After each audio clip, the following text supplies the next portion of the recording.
Good day, everyone, and here we are again. The Black Order season and patch updates have recently made some adjustments, and of course, it will be presented by me, John Poole, as we discuss the new cards that are coming in, as well as a recent patch update on some of our key favorites. Now let's get to it. First of all, we got Black Swan. Initially intended as a 3-5 card, however, upon season open, it was introduced as a 2-3 in terms of cost and power. The ability to make one-cost cards cost 0 creates strategic possibilities and powerful combos on turn 5 and 6. It also adds this very unpredictable layer, make it versatile and impactful. And you'll see what I mean shortly.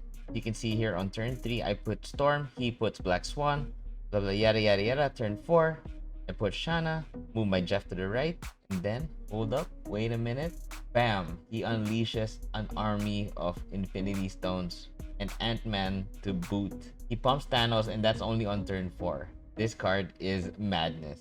Now the second card is of course Super Giant. The ability, on reveal, all cards played next turn don't reveal until the game ends. On top of 4 or 5 stats, the ability is key in player setup. And when you hear endgame, you know what that means. Goliath users rejoice.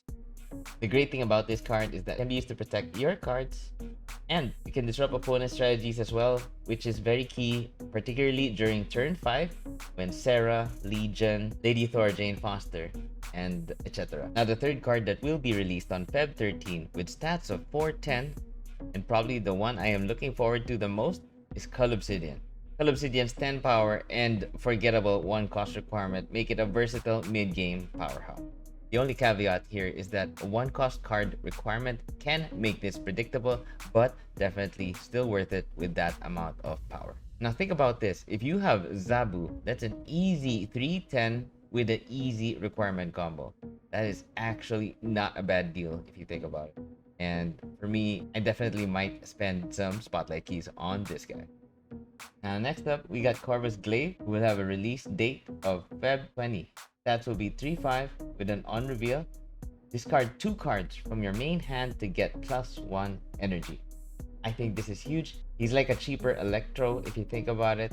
3-5 brings extra energy without limiting players to 1 card. Whereas when you play Electro, you're limited. You got 1 play. Its discard requirement offers more freedom, contributing to potent ramp archetype. Essentially, this is like a cheaper Hellcow that can provide a dynamic element to deck building. I strongly believe discard decks featuring Dracula will also make a huge return. Now the last Black Order card is Proxima Midnight, which will be released on February 27. Now I gotta say, I really like this ability. When this is discarded, it jumps to your lowest power. Initially, this was teased as a 4-6 card. Now, apparently, he will be released as a 4-7. The +1 power on her makes her more formidable. The jump to the lowest power location when discarded adds strategic depth for both Hela and Dracula discard, as it tries to make up where you are lacking on a lane. So congratulations to all the Meek lovers. This should work well with Meek in balancing power across the board. And now we'll talk about the 3 cards that have been recently updated from the patch. First of which is Omega Red. The rework simplifies Omega Red's function while maintaining its dual location impact. The incentive remains to accumulate power on Omega Red's location, with the adjustment offering a more streamlined and powerful execution. The novelty of its ability to affect 2 locations, even when not in the middle, is retained and strengthened. All in all, I would say this is a good rework. And now the second card to get an adjustment is none other than Beast, who is now a 2-2.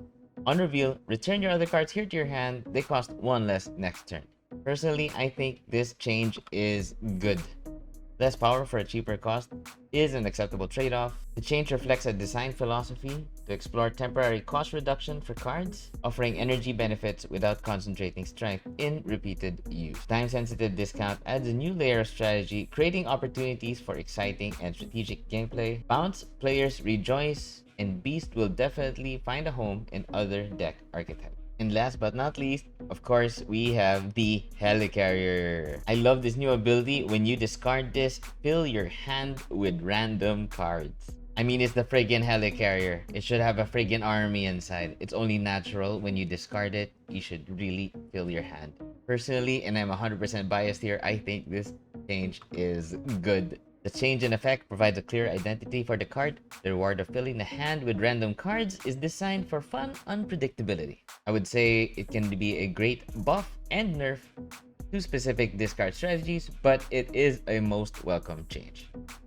Hi everyone, that's the end of the video, and I really hope you enjoyed the content. Please don't forget to like and subscribe, as it really helps support the channel, and I really do appreciate it. And if you want to see me play Marvel Snap live, you can catch me on Twitch as I stream Marvel Snap every Tuesday and Thursday, and I'll see you all again very soon. Have a good day and keep snapping!